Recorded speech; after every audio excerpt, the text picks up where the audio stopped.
Alors, en rentrant sur ce qu'on a commencé à apprendre le dimanche passé, comment l'ennemi envahit-il ses proies? Si donc nous voulons savoir comment on arrive à être alourdi dans notre esprit, c'est en fait ce que ça veut dire. Comment l'ennemi fait-il pour nous alourdir? Comment il fait ça? Donc, s'il le fait en nous faisant croire à des mensonges, s'il le fait en nous envahissant de peur, il le fait aussi par le doute. C'est quoi le doute?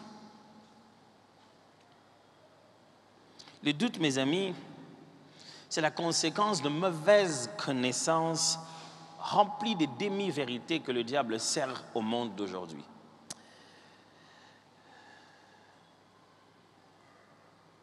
Il y a tellement de mauvaises connaissances et de demi-vérités que le diable sert au monde d'aujourd'hui. Il met ça dans la tête des gens et ça les pompe d'orgueil.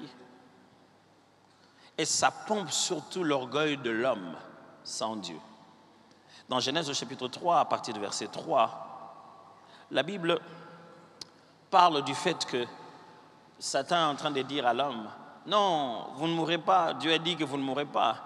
Par contre, Dieu sait que si vous mangez de l'arbre, vous deviendrez comme lui. » Quelquefois, nous sommes dans un monde où l'ennemi veut nous mettre une autre compréhension de choses qui a pour but de nous détourner notre attention de Dieu. Comment se forme le doute dans quelqu'un? Le doute se forme dans quelqu'un quand il pense que la raison est la meilleure chose à contrôler sa vérité. C'est-à-dire que c'est quand tout est raisonnable que c'est vrai. Pourtant, le problème avec la raison, si la raison doit tout contrôler, il faudra se rassurer qu'elle-même, la raison, est vraie. Or, la manière dont la raison se bâtit aujourd'hui, pour que l'on parle de raisonnable, on a tendance à établir des systèmes d'après chaque peuple. Certains peuples croient au doute méthodique et croient à la logique dite formelle. Point que nous, surtout le peuple qui avons subi la colonisation, croyons que la logique formelle est mondiale et universelle. Non, c'est propre à un peuple et c'est un peuple qui est venu nous envahir. Ce n'est pas la même logique que vous trouverez dans certaines autres civilisations. C'est pourquoi vous vous rendrez compte que les Chinois réfléchissent autrement, les Indiens réfléchissent autrement. Tout le monde n'a pas attendu que Descartes vienne douter pour que tout le monde, du coup, ça devienne un doute chez tout le monde. Donc, nous, on dirait qu'on n'avait jamais douté de toute notre vie jusqu'à ce que quelqu'un d'autre doute quelque part. Bon, ne me mettez pas dans ça. C'est ce jour-là que doute est devenu doute. Or, niveau qu'on l'a tchara doute. Descartes ne faisait un comme mais l'humain, pourtant, se dit il faut que ça suive une certaine logique qui devient pour moi une façon de valider la vérité. Ça doit passer quand même sur un processus qui me permet de dire que 1, 2, 3 choses ont été validées, donc la vérité a été reconnue. Mais lorsque la prémisse de base, la pensée principale dans laquelle vous voulez vous baser, elle-même est faussée, non pas parce qu'elle n'a pas de sens, mais parce qu'elle est vide de vérité. Nous pouvons nous arrêter ici et commencer à débattre. Si quelque chose passe dehors, un bruit, on se met à débattre. On fait un long débat ici. Non, c'est un bruit des chars. On fait un long débat. Bruit des chars. Non, c'est un bruit de train, c'est un bruit d'avion. On peut faire un long débat ici. Ce débat ne valide pas la chose qui s'est passée dehors. On peut trouver même des experts en matière de son, en disant non, sur base de ce que moi je sais, la vitesse du son et l'embrouille, ils vont tout dire. Ce qui se passait, c'est réellement passé. Et ce n'est pas à force d'en débattre que ça va changer ce qui s'est passé. Ce qui s'est passé, la chose qui est passée là, c'est ça la vérité. Tout ce que nous faisons n'est que raisonnement. Et le raisonnement ne valide pas les faits en soi. Il trouve certainement un certain sens aux choses. Comprenez-moi bien, Dieu n'est pas contre la raison, c'est Dieu qui a créé la raison dans l'homme. Mais l'instrument ne peut pas juger son créateur. Ce n'est pas par force de raison que vous validerez celui qui a créé la raison. Et la Bible montre que Dieu a sa façon de raisonner, de réfléchir. Et la Bible appelle ça sa logique. Du reste, c'est écrit dans Jean chapitre 1, au verset 1, « Au commencement, Dieu créa la parole. » Au commencement, là, était la parole était avec Dieu, la parole était avec Dieu, la parole, c'est par elle que tout a été créé. Le mot qui est là pour parole, c'est le mot logos qui signifie l'essence de la pensée, le verbe, l'élément central du raisonnement, c'est aussi le mot qui signifie logique. Au commencement, Dieu avait sa propre logique. Et Dieu a créé toutes choses selon une certaine logique de Dieu. Et lorsque l'homme, après avoir rassemblé ces informations, qui ne sont pas toutes nécessairement vérités, a établi une logique de réflexion, il transforme cet instrument comme l'instrument de la raison, qui le pousse maintenant à douter de tout ce qui n'y ressemble pas. Après avoir observé des faits qu'il n'a pas créés, il rassemble ces informations et il peut douter de l'origine de ces faits. Le doute devient donc le nouvel instrument qui permet à l'homme de créer sa propre vérité et de se sentir Dieu. Aujourd'hui, nous acclamons ceux qui doutent. Plus ils doutent, plus ils ont notre respect. Ils disent, je ne pense pas que Dieu existe, je n'ai pas dit non plus qu'il n'existe pas. Moi, tout ce que je demande, c'est une preuve. Félicitations. Tu es le plus intelligent de nous tous si tu dis que tu ne sais rien.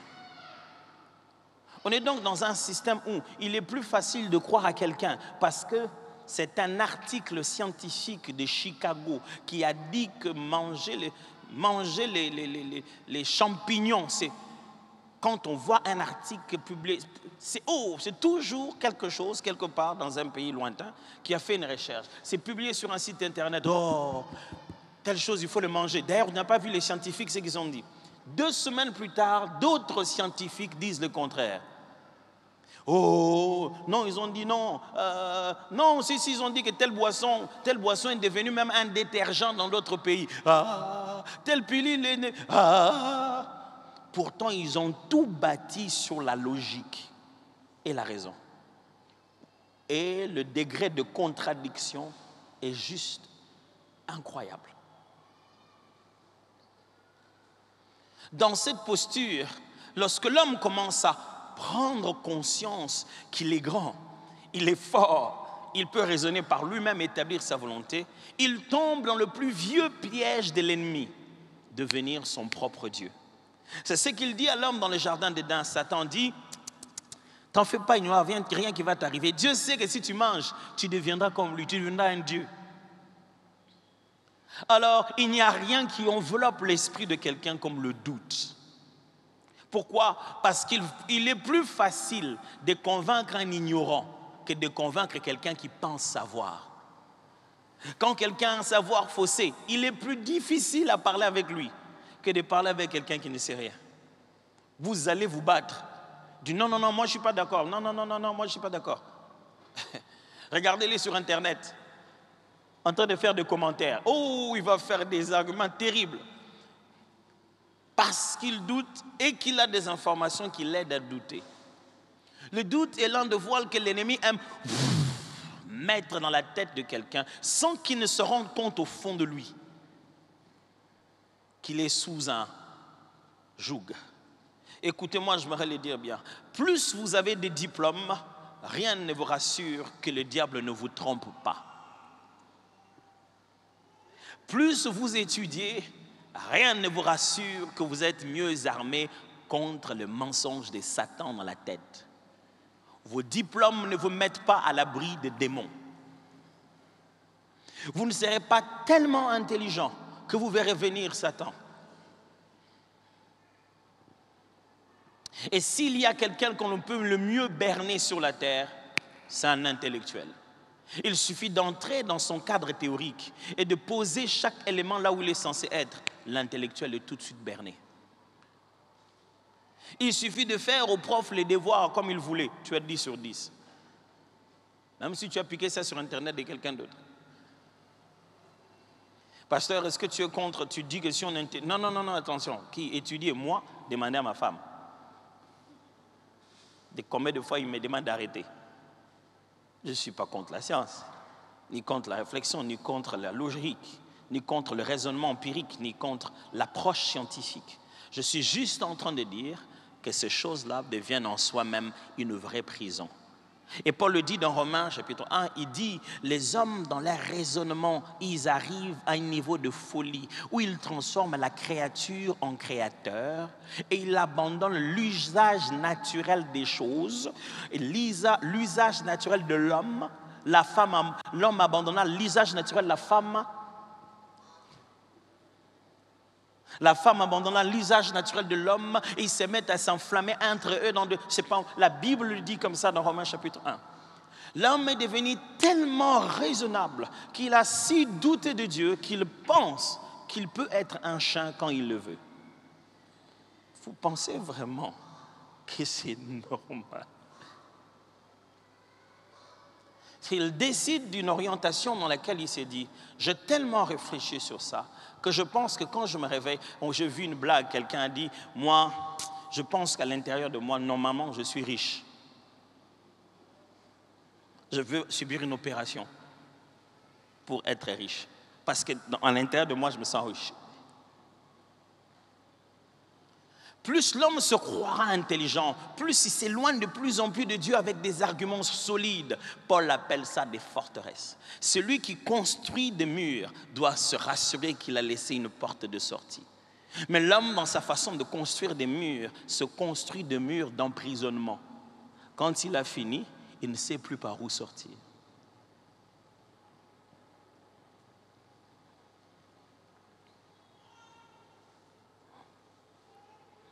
Mais il n'y a pas que le doute, mes frères. Comment le diable arrive-t-il aussi à attraper ses proies? La vie du péché. La vie du péché. Pasteur, est-il en train de dire si je pêche directement le diable? Non, j'ai dit la vie du péché. Est-il en train de dire que j'ai commis une erreur, du coup je suis possédé? Non, je n'ai pas dit ça, j'ai dit la vie du péché. Lorsqu'une personne prend plaisir au péché, il laisse une porte à l'adversaire de pouvoir commencer à l'alourdir. Lisons-les dans Jean chapitre 8, le verset 34. Jean chapitre 8, le verset 34, la Bible dit ceci. En vérité, je vous l'ai dit. Leur répliqua Jésus, quiconque se livre au péché,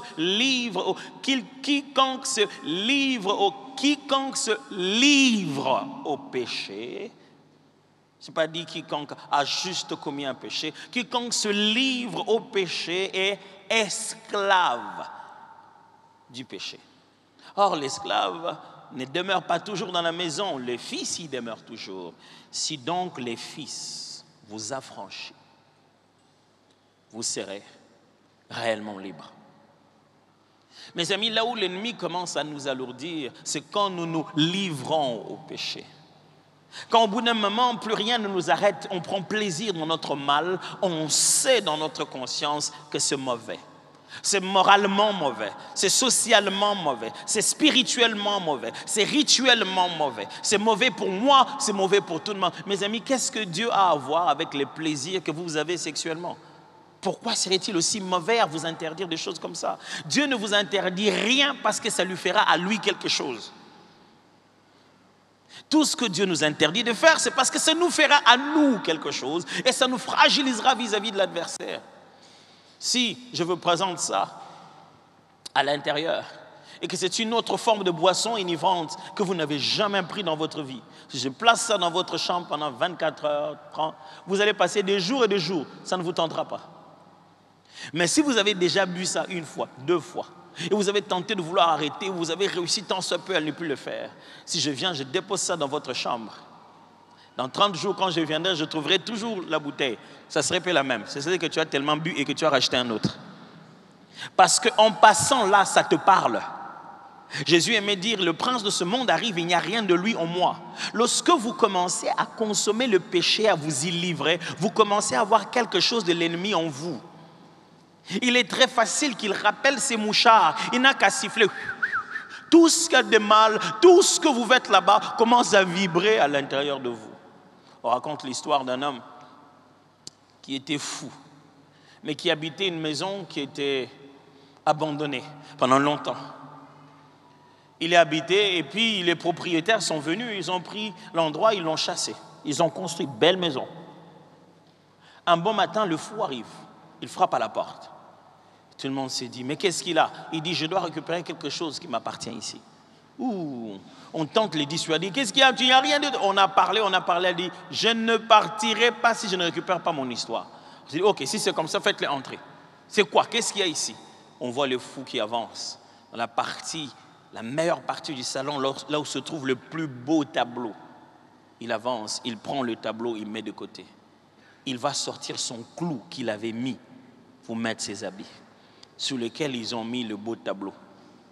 Et quand un fou sort un clou que vous avez caché dans un mur sur lequel vous avez placé du gyproc, le spectacle est incroyable. Il a cassé les gyprocs, il a sorti son clou et toute la beauté du salon est partie. Celui qui se livre au péché dépose en lui un clou que le fou reviendra chercher. Et quand il revient le chercher, il les cherche. Il en a le droit. Éphésiens chapitre 4, verset 27 le dit. Si vous vous mettez en colère, ne péchez point, que le soleil ne se couche pas sur votre colère et ne donnez pas accès au diable. Éphésiens chapitre 4, verset 27. Vous avez entendu ça? La Bible dit ceci, si vous vous fâchez, ne transformez pas votre colère et votre énervement en péché. Parce qu'il y a un niveau où ça devient un péché. Et quand c'est juste pendant la période où vous avez tellement gardé cela jusqu'au lendemain surtout. Surtout quand vous gardez ça jusqu'au lendemain, c'est pas seulement que ça devient un péché, c'est pas ça le problème seulement. C'est que ce péché-là devient une porte du diable. Vous donnez accès au diable. Lisons-les dans Paroles vivantes, ça va être un peu plus clair. Si vous vous emportez, ne commettez pas de péché. Se fâcher n'est pas un péché. Mais quand on se fâche, il est plus facile d'en commettre. En pensée, en parole. Il y a des gens qui se fâchent, qui te disent... Il y a des gens qui font un signe, et les signes, c'est l'insulte. Hein? Il n'a rien dit. Mais les signes, ça suffit. Il dit, si vous vous emportez, ne commettez pas de péché. Ne laissez pas le champ libre à la colère et que votre ressentiment s'apaise avant la nuit. Pourquoi pas le jour? Non, c'est comme s'il existe en ce moment de traverser entre aujourd'hui et demain, cette période de la nuit, une vulnérabilité dans votre esprit. Écoutez la suite dit, ne prêtez pas l'oreille au diffamateur, le diable, et n'en trouvez pas la porte au démon. Ne lui donnez aucune prise sur vous. C'est ce que vous trouvez dans Louis II qui dit « Ne donnez pas accès ». Le mot grec qu'il y a là-bas veut dire « parcelle de pouvoir », un espace à lui. Il dit « Quand vous vous fâchez, ne péchez pas, ne donnez pas à Satan un espace ». Paul reconnaît qu'il y a des péchés qui donnent. Le fait du péché donne un espace. Vous lui dites « Satan, viens chez nous ». Reste ici. Et donc, quand la nuit où vous dormez, lui, il cherche un endroit où il a un peu d'espace. Et quand il vient, il trouve deux personnes, chacun en train de dormir dans cette direction. Fâché, ma bé. Oh là, la pépé,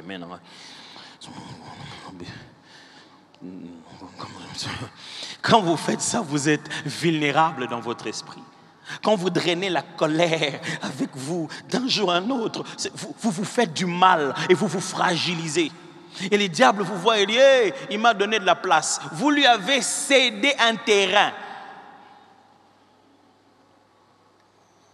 Pasteur, moi, le yo silikate na sigamabe. Comme ferait quelqu'un na sigamabe.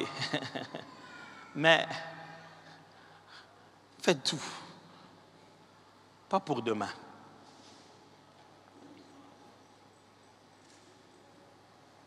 Tout ce qu'il y a, tout bien, et puis pas pour demain. Mais imaginez tout un pays, des rancuniers qui dorment avec leur colère et qui chassent le diable chaque matin après. Vous vous demandez pourquoi on les chasse tous les jours? Chaque jour, on lui donne un titre parcellaire. Satan, voici ta parcelle chez nous, ton espace ici.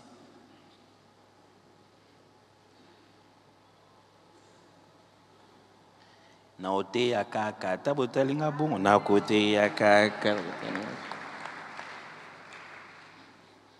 vraiment dans ce couple, pasteur, on priait pour nous, on a beaucoup de combats, vraiment le diable, il est en train de bouger notre famille. Qui l'a invité?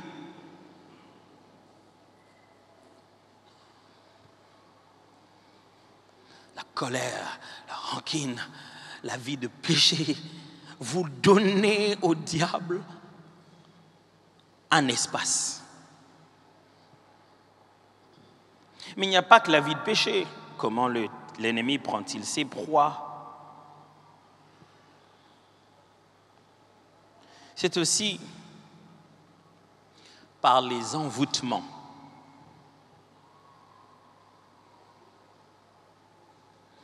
Qu'est-ce que c'est qu'un envoûtement?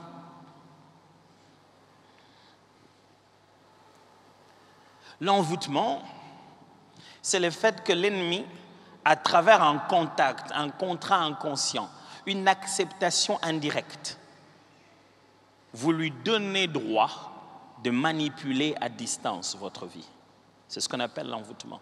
L'envoûtement, c'est le fait qu'on ait trouvé un contact, n'importe lequel, que vous êtes conscient ou pas, l'avoir accepté, fait, consommé. Après cela, ça établit en vous un mouchard qui permet aux esprits de vous diriger à distance. L'envoûtement ne se fait pas que sur l'individu. L'envoûtement se fait même sur des espaces, sur des lieux, sur des objets. Donc, au contact de l'objet envoûté, vous vous mettez en possibilité de vivre cet envoûtement. N'est-ce pas Galates qui le dit?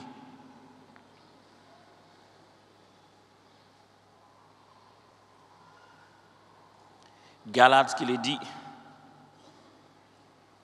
Les amis, vous pouvez vous balancer avant moi. Galates chapitre 3, à partir du premier verset, qui le dit, « Ô Galates, qui vous a ensorcelé? Qui vous a envoûté ?» Dans la version de Parole vivante, c'est encore meilleur. Il dit, « Galates, je ne sais pas qu'est-ce qui vous arrive.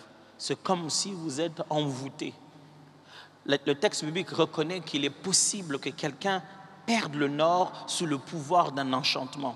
Nombre en parle, même au chapitre 23, qui dit l'enchantement ne peut rien contre Israël. Dieu est en train d'affirmer que tout ce que l'ennemi peut faire à distance, ça ne va pas marcher. Parce que ça s'est fait, l'envoûtement. L'envoûtement, c'est lorsque l'ennemi essaie de contrôler votre volonté à distance. Des fois, l'ennemi ne veut pas, mais un homme va le voir. Il lui dit qu'il veut te contrôler, il faut un marché. Dis-moi, je veux le contrôler, je veux qu'il devienne mon mari. Non, après on la secrétaire envoûte le patron pour sortir avec lui et avoir ses avantages. Le portier envoûte le patron pour pouvoir ne jamais le faire quitter de ce poste-là. L'adjoint envoûte le patron pour pouvoir tout faire afin qu'il quitte pour que lui prenne sa place. Comment voulez-vous que le patron la dirige normalement? Tout le monde tente d'entrer dans son esprit. Le même gars, il est dans la maison de plusieurs féticheurs. Ouais, il y a Simambon, ouais, il y a Simamoutou, ouais,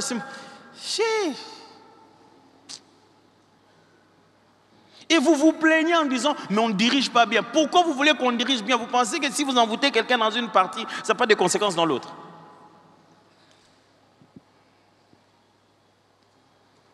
Oh non, moi je vais juste l'envoûter pour qu'il puisse faire juste quelque chose. Puis on dit non, ils ont leur ma bête, ça va bloquer au lia, ça bloque en beau car au PC lia. Ah! Toi, tu n'étais pas là quand on donnait la sorcellerie aux gens dans les beignets. Nous, on a grandi, on disait quand un ami te donne les beignets, tu ne manges pas. Il faut aller montrer à papa et maman. Parce que le beignet, la nuit, quand on te le demande, on te demande au moment où on n'en vend pas. Non, moi je veux rien. Donne-lui seulement ça. Et c'est rien de spécial, c'est juste ma grande sœur qui m'avait expliqué que quelqu'un lui avait expliqué ça quelque part à Maloukou. Pourquoi toi na bakena musika kaka? Oui, on se juste. Et c'est bloqué. Ils ont ma bête, ils m'ont 5-6 carabos, ils ont nini na yo, et au tien na kati wana. Et moi, ils bloquent on a basse, tant que 5-6 na kati cheka wana. Ce qu'à langue sili, à kanami. Donc, il t'aime pas. Il est possédé d'un esprit mauvais qui te fait penser, qui le fait penser à toi. Et tu penses, pourquoi tu as fait tout ça? Et c'est quelqu'un qui a un bon boulot, qui a de l'argent. Oh, tu penses que cet envoûtement va lui faire garder le travail. Oh non, il va tellement vouloir être avec toi, même au moment où il travaille. Tu vas causer une distraction sur sa performance. Il va baisser au niveau du travail et il quittera ce travail. Et l'argent qu'il te donnait à cause de l'envoûtement ne sera plus. Va maintenant désenvoûter. Ce moment désinstallé envoûtement, mais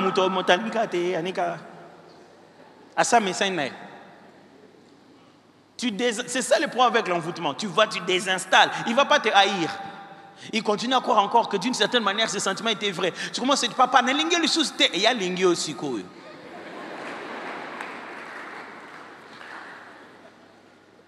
Quand vous êtes en face de quelqu'un qui est envoûté, il est inconscient. S'il y a un mot que quelqu'un qui est envoûté n'aime pas entendre, c'est envoûtement. Dès que tu oses lui faire croire la possibilité qu'il serait envoûté, il s'enflamme. Donc toi, tu veux dire que je suis envoûté. Maintenant, on fait comment? Parce que c'est ça la vérité. Il déteste entendre ça parce qu'il a l'impression que tu es en train de dire qu'il a été vulnérable et qu'il s'est fait prendre facilement. Non, l'envoûtement, ce n'est pas une chose facile. Les gens ont bien camouflé cela. Les gens ont bien arrangé cela. On ne t'envoûte pas par une chose que tu n'aimes pas. On va trouver un moyen de faire un truc que tu aimes, de faire. Les gens se mettent de l'envoûtement dans leur corps. Ils portent des choses, ils se parfument de choses. Pour que quand ils passent là-bas, dès que tu vas ressentir, ça entre, mes amis, dans des substances que vous croyez être physiques, c'est fait un transfert d'esprit. Ça pose quelqu'un dans une situation où quelqu'un à distance est en train de le diriger. Et vous savez, le diable, de fois, j'ai l'impression qu'il ne met pas un grand budget en département d'envoûtement parce que les hommes eux-mêmes font des demandes. Ils passent matin, midi, soir en train de chercher à contrôler les esprits des uns des autres à distance. Il suffit d'avoir une fonction, tout le monde veut t'envoûter. Il y a des gens dehors qui font rien, envoûtez-les. Non? Il suffit qu'on te voie avec une voiture qui n'est même pas à toi. Il aurait dû te demander et tu lui dirais que tu étais chauffeur de quelqu'un d'autre. Mais c'est fait, il t'a déjà envoûté. Mes frères, l'envoûtement existe. Et c'est comme ça que le diable prend ses proies. Et mes frères, ce n'est pas toujours quelque chose que quelqu'un a ramené d'un féticheur. L'envoûtement est dans un système. Dans l'industrie du divertissement à la télé, il y a de l'envoûtement. On envoûte nos enfants.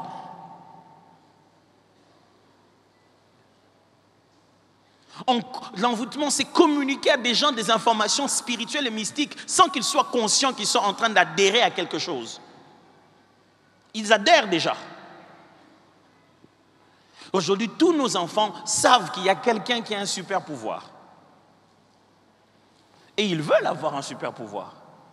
Les enfants pensent qu'un jour, un bon matin, s'ils se concentraient beaucoup,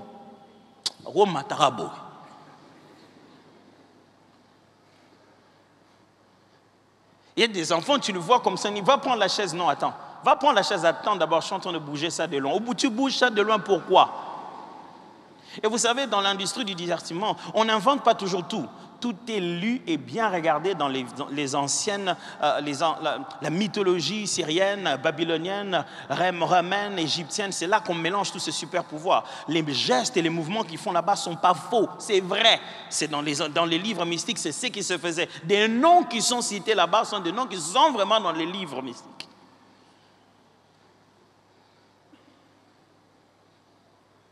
Ce n'est pas parce que quelqu'un élève un tigre qu'il ne mange pas que ce tigre-là est devenu herbivore. Ce n'est pas parce que ça passe à la télé que c'est devenu inoffensif. Qui vous a dit que Satan ne veut pas passer à la télé?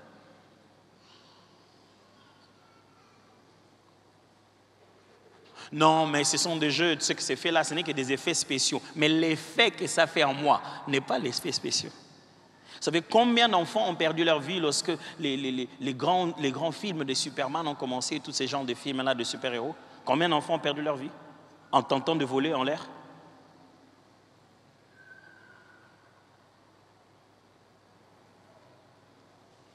Savez-vous qu'il y a des gens qui aujourd'hui souffrent de ces complexes? Ils pensent qu'il est normalement un personnage. Les gens se font faire des chirurgies esthétiques pour ressembler à d'autres personnes, au point de payer l'argent, attendre la souffrance que ça va mener pendant 2 semaines pour ressembler à quelqu'un d'autre. Qu'est-ce qu'il leur a donné? Qu'est-ce qui a autant de pouvoir sur eux?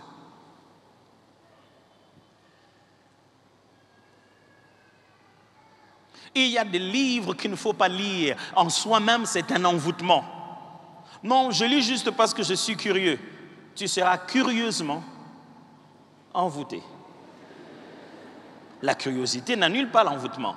Pourquoi? Parce que toute information nouvelle que tu ingurgites va retoucher ton paradigme. Tu ne peux plus vivre comme si tu ne savais pas.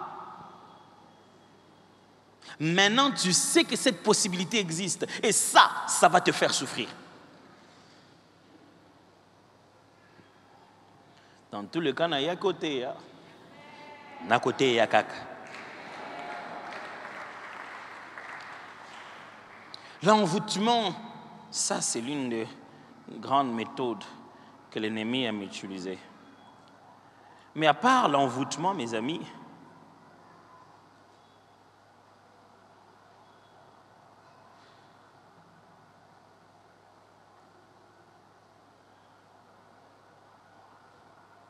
il y a aussi ce qu'on appelle la recherche de la vérité et du pouvoir.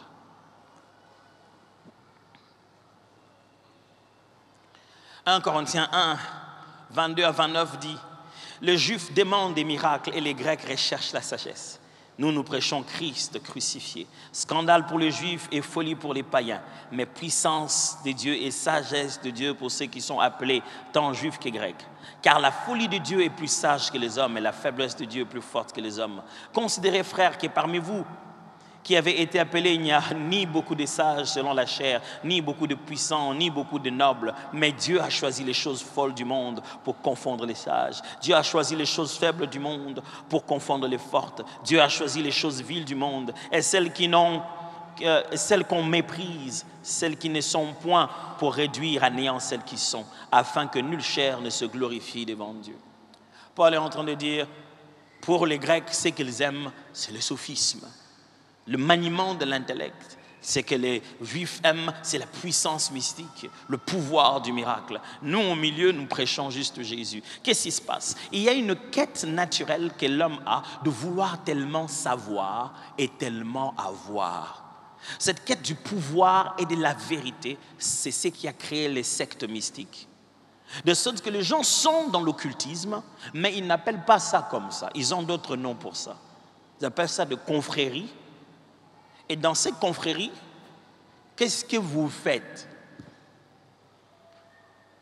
Non, il n'y a rien. Même là-bas, on parle aussi de Jésus. Mais vous faites quoi? Non, mais c'est rien. C'est juste un endroit où on échange entre nous. Mais pourquoi vous avez tous les mêmes bagues? Non, c'est juste pour qu'on puisse se reconnaître entre nous. Pourquoi il faut qu'on vous reconnaisse? Non, nous ne sommes pas une religion, nous sommes juste un endroit où nous sommes en train de réfléchir. Pourquoi quand vous réfléchissez, vous mettez des bougies? Non, il y a l'électricité. Pourquoi vous nous donnez des livres?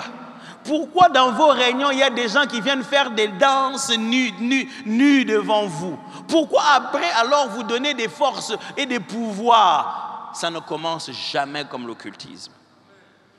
Ça commence comme une simple quête de pouvoir. C'est pourquoi chaque parent, quand il regarde un enfant qui a soifé du pouvoir, il en a peur. Alors Paul est en train de dire, nous, ce n'est pas ça que nous prêchons. Nous prêchons seulement Jésus. Jésus, là, il scandalise ceux qui veulent réfléchir, il scandalise ceux qui sont en train de chercher le pouvoir. Mes amis, s'il y a une chose qui aveugle, que les diables utilisent pour couvrir les gens, alourdir leur esprit, c'est quand ils sont en quête de pouvoir. Oh nous, mais nous dirigeons le monde. Nous, c'est nous qui supervisons. Tu vois ça, c'était nous. Entre dans notre cercle, on dirigera le monde avec nous. Il n'y a personne. Il y a même des gens qui osent vous dire, il n'y a personne qui peut avoir beaucoup de gens sans qu'ils soient avec nous. Un frère est allé un jour quelque part pour la voir. On lui a dit, mais tu vois, les puissances là, c'est nous qui donnons ça. Cite-moi le nom d'un pasteur qui connaît. Tous vos pasteurs là, ils sont avec nous.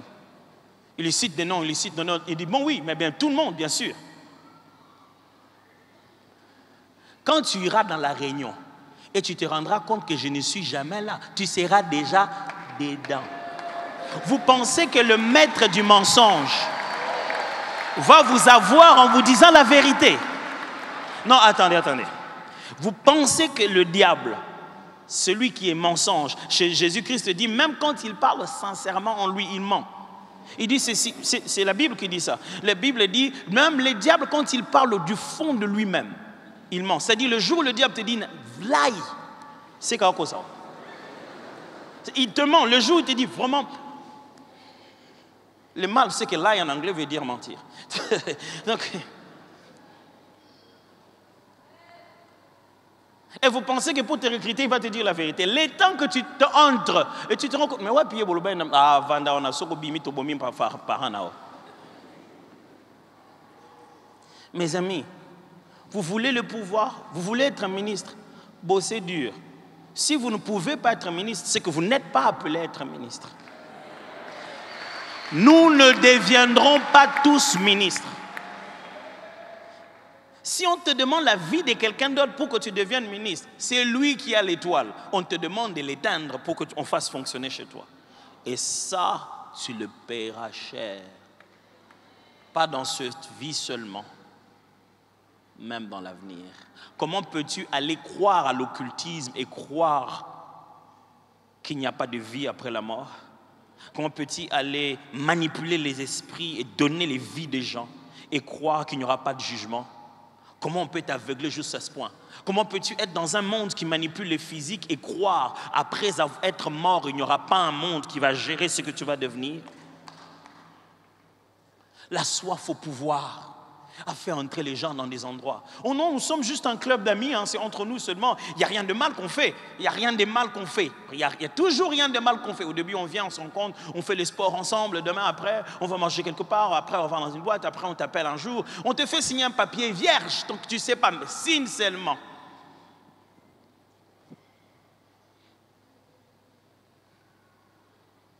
Le comble, c'est que dès que tu leur dis non, moi je ne vais pas dans vos choses, tu commences à passer un moment de disette incroyable.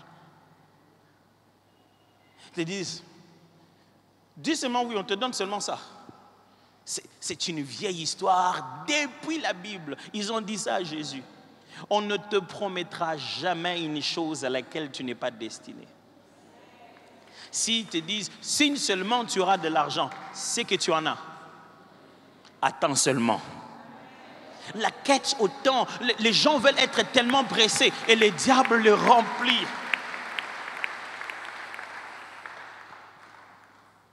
Mes frères et sœurs, nous, surtout nous de notre génération, n'avons-nous pas vu nos pères, nos parents, les belles, les grandes parcelles qu'ils avaient, la soi-disant vie qu'ils ont menée, n'avons-nous pas vu comment ils sont en train d'en mourir? N'avons-nous pas vu comment ces grands lions sont devenus des chats? Et nous sommes en train de commettre exactement la même bêtise. Bon, tout le banalo. Nengeni na yo na ye boke pa satana bino mobale bozu elo moko mboka na bino eza boye ya bango za bongo attaque pas satana ba okoso kaka. Comment tu peux te faire arnaquer jusqu'au bureau de Satan? Vous avez fait même occultisme. Leur occultisme fait comme ça leur pays. Le même occultisme, ça fait comme ça votre pays. Vous êtes allés, vous deux, tous chez les diables. Non, non, on est dans le même club avec les autres. Là, on se rencontre. Même club. Leur club à eux. Fait ça de leur pays. Votre club à vous.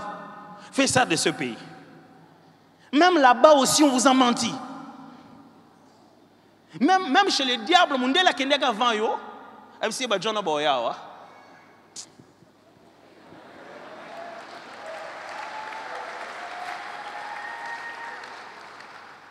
Mais soyons sérieux, mes amis. Vous êtes en train de vous dire que vous êtes dans le même cercle mystique. Regardez l'air mystique alors. Regardez notre... Regarde. Tout ton côté mystique, c'est pour intimider les étudiants à l'école, à l'université. Tu viens là pour envoûter les étudiants pendant que tu donnes ton examen. Papa, ça la smartphone, mon collègue nous ando ki bokluka na ye, ba on ba sale lo mo kuna. Yo kaka on dit on péché surtout soit 10 sur 10. Au côté là en maison. Franchement. Et tu dis que toi tu es plus intelligent que nous, sincèrement. Et tu oses te battre la poitrine. Bon, ceux-là, on fait des grandes réunions ensemble. Même dans cette réunion, tu es encore colonisé. Ça n'a pas de sens. Vous êtes déjà allé voir Satan. C'est le pire que vous puissiez faire. Même, non, franchement, non, mais... Ouf. Ça n'a jamais été ça. Ça a été un problème de vision. Qu'est-ce que tu voyais de ta vie? Mais des gens comme ça, l'ennemi a pris. La bonne nouvelle, mon frère, c'est que depuis longtemps, Jésus le fait toujours. Vous prenez ce livre, vous prenez toutes ces choses, vous les amenez ici, ça devient nul et sans effet. Jésus a tout pouvoir, même eux, ils le savent. Vous savez, celui qu'on vous appelle un maître spirituel, ce n'est pas le Jésus-Christ de Nazareth. Ils ont un bar Jésus, ils ont des noms de Jésus, le véritable, le seul. Cite son nom là-bas avec foi. Tu verras comment tu vas faire fuir tout le monde dans toutes les directions. Tu ne rentreras plus dans cette réunion-là parce que tu as cité le seul nom qui sauve. Il n'y a aucun autre nom sur la terre, sous la terre, qui soit au-dessus du nom de Jésus-Christ de Nazareth.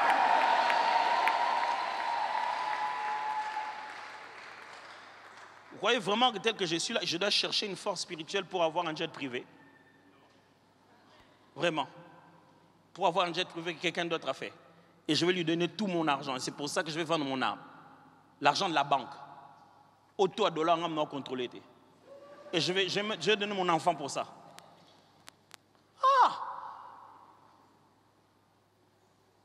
Nous que nous sommes bons aérobimi pour dollar et kitty.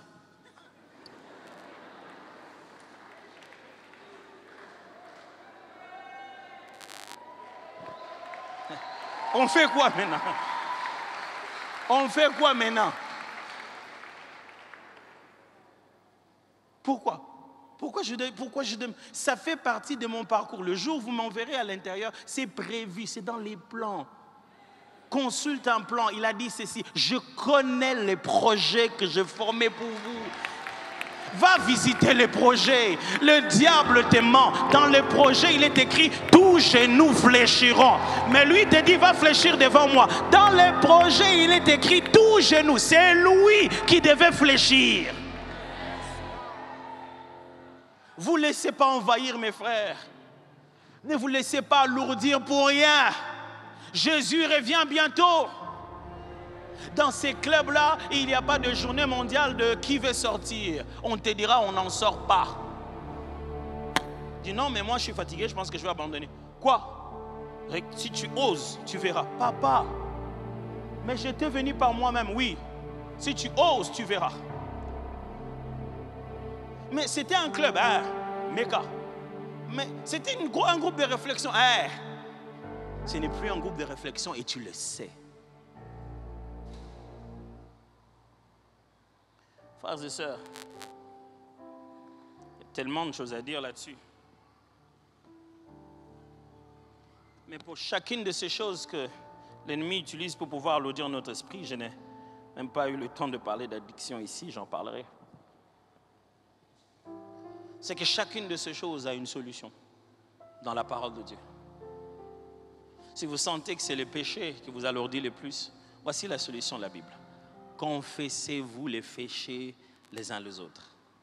Ne commettez jamais l'erreur de croire que vous avez juste confessé à Dieu une vie qui devient une vie de péché, qui commence à devenir plus fort que vous. La solution, ce n'est pas juste demander pardon à Dieu. La solution, c'est en parler à quelqu'un d'autre. Quand vous dites ce secret-là à quelqu'un, vous libérez cet esprit dans vos paroles.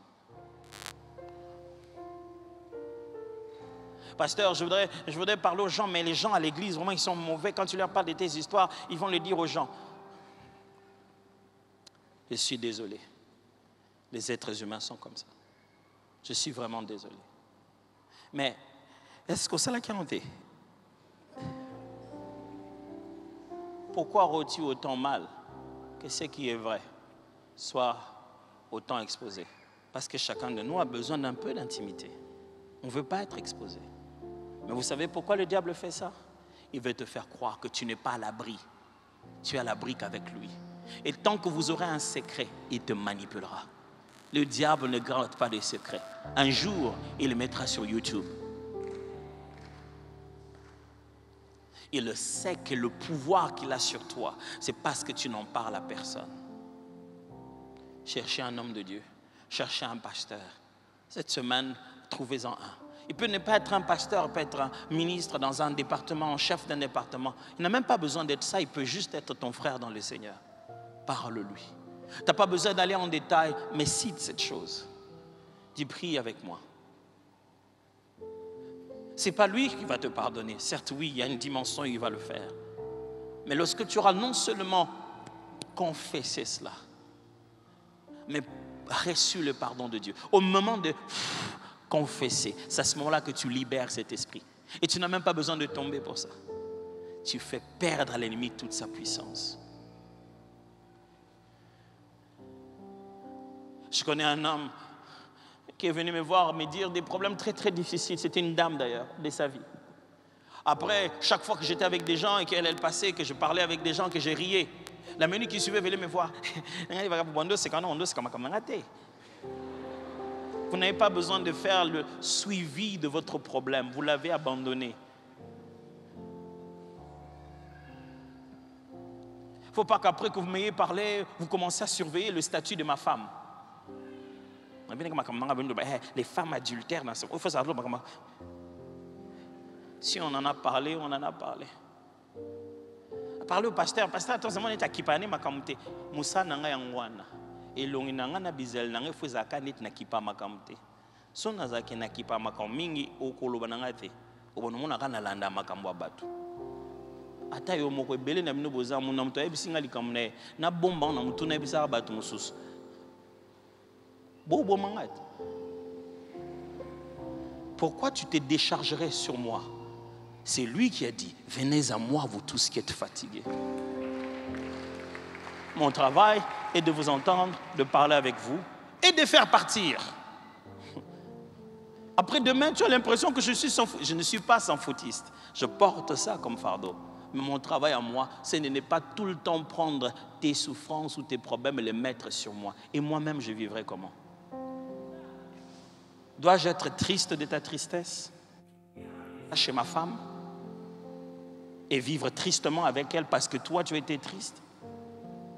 Ça c'est sérieux. C'est aussi solide.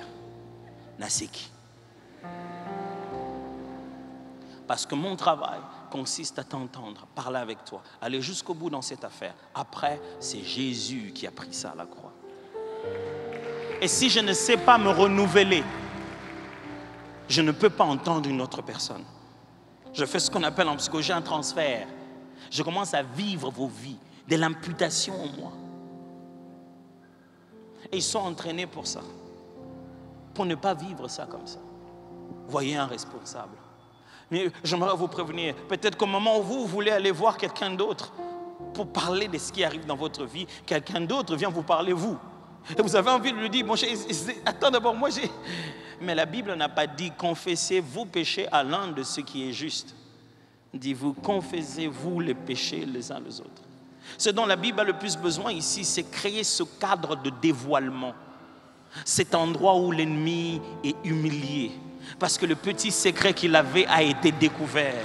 Vous n'avez pas besoin de parler nécessairement à un saint.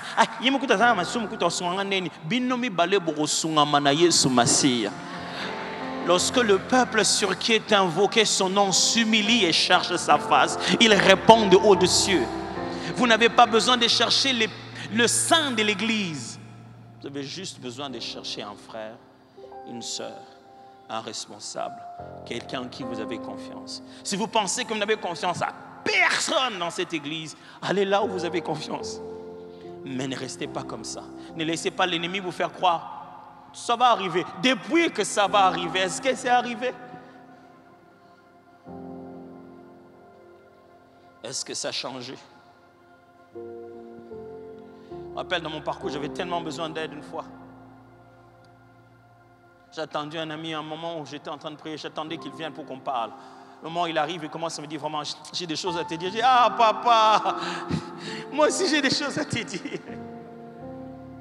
Mais c'est comme ça qu'on en est sorti. On a juste eu des choses à se dire. Et on a tourné la face au Seigneur, on dit, Père, viens au secours de nos faiblesses, aide-nous. Tu vas te dire, non, c'est bon, c'est fini, je ne veux plus regarder.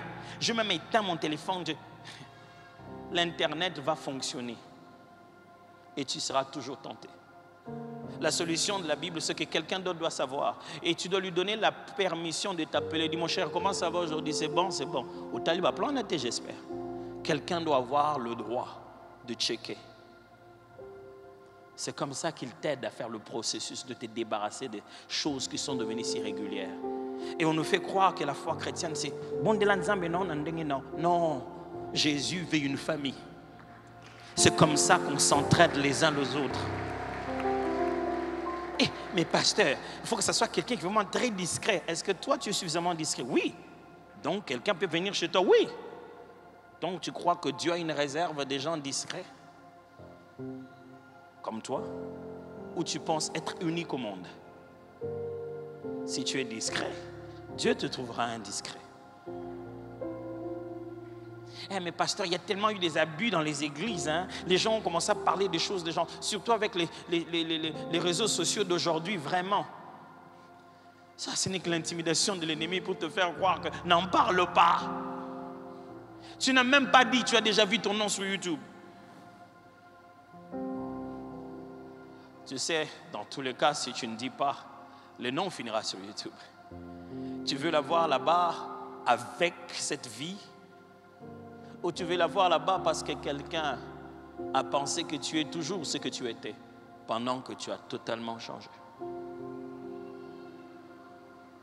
Voulez-vous devenir léger dans votre esprit? Jésus peut vous libérer de cet envoûtement. L'une des premières des choses, c'est cette remise en question. Vous dites, il y a quelque chose qui n'est pas normal. Cette histoire d'envoûtement que le pasteur parlait, ce n'est peut-être pas ça. Si vous allez vers lui, à la seconde, pouf, il fait sauter ça. De loin, là où les gens tenaient la manette, pouf, hyper-connexion. Leur télécommande ne marche plus. Et vous reprenez votre sens. Pasteur, je ne comprends pas. J'ai de l'argent, je ne sais même pas qu'est-ce que j'en fais. Je sais, mais quand un esprit de pauvreté vient dans la vie de quelqu'un, quand on envoûte pour qu'il reste au même endroit, ça peut lui faire des dépenses inutiles. Quelqu'un peut avoir de l'addiction au jeu avec comme esprit de pauvreté. Le but étant chaque fois de faire couler tout ce qu'il obtient. Parce que cet esprit de pauvreté le réclame d'être sec. La bonne nouvelle, c'est que ce que Jésus a fait à la croix est suffisant pour fonctionner n'importe où. Je dois bien vous le dire, s'ils peuvent vous contrôler à distance, on peut vous délivrer à distance. Jésus le faisait très facilement. Les gens vérifiaient même l'heure. Ils sont allés dire, à quelle heure l'enfant était guéri? On vérifie exactement au même moment. Si tu penses qu'il s'est fait quelque chose au village, qui détruit ton frère aux États-Unis, on peut le faire ici, maintenant. Là, maintenant, ici, dans cet endroit. Et ça va fixer cette affaire de l'autre côté. Vous n'avez besoin d'aucun mouchoir. Vous n'avez besoin de rien de lui amener là-bas. Si de loin comme ça, vous avez esprit, vous n'avez pas ça maille, papa. Il faut pas nager, pour pas bima. Et nous, on est même là dehors. Comment tu peux pas croire que celui qui contrôle l'univers a le pouvoir de localiser mieux que des simples sorciers qui essaient de savoir ce qui se passe? Au pasteur, nous comprenons. Vous savez comment on désenvoûte? On refait le contrat tacite. C'est-à-dire, pour désenvoûter quelqu'un, on refait un contrat tacite. De la même manière qu'il a obtenu quelque chose en lui qui a causé ça, il faudra lui donner quelque chose d'autre pour lequel tu as béni cela. Je ne te dis pas d'aller faire des trucs bizarres qu'ils ont dit là, non. Mais ça veut dire que chaque fois quand il quitte, il part prendre de l'huile, mets sur ton lit, prie pour ça. Seigneur, ça c'est le lit conjugal. C'est ici que se vit la sexualité de cette famille. Pas question d'adultère, S'il dort sur ce lit, il revient sur ce lit. Quand tu as préparé à manger, viens toi-même bien avant. C'est toi qui mets tes mains dessus. Dieu, ça c'est ce qui va dans son estomac. Tu me l'as donné totalement, corps, âme et esprit. Ce qu'il mange maintenant va annuler tout ce qu'il a déjà consommé. Vous savez pourquoi on mange le pain et on boit le vin? C'est plus qu'un symbole, mes amis. C'est un rituel spirituel puissant. Jésus a dit en faisant cela, on devient un avec lui. Non, je trouve Mikolo, il faisait la secrétaire, on faisait la car envoûté, il faisait la célébrité. Sombele parfum balo binzam oyo solombal nanga parfum lingara. Nyonso bachepe mene. Quand lui l'entre, c'est lui qu'on sent, lui il ne sent rien.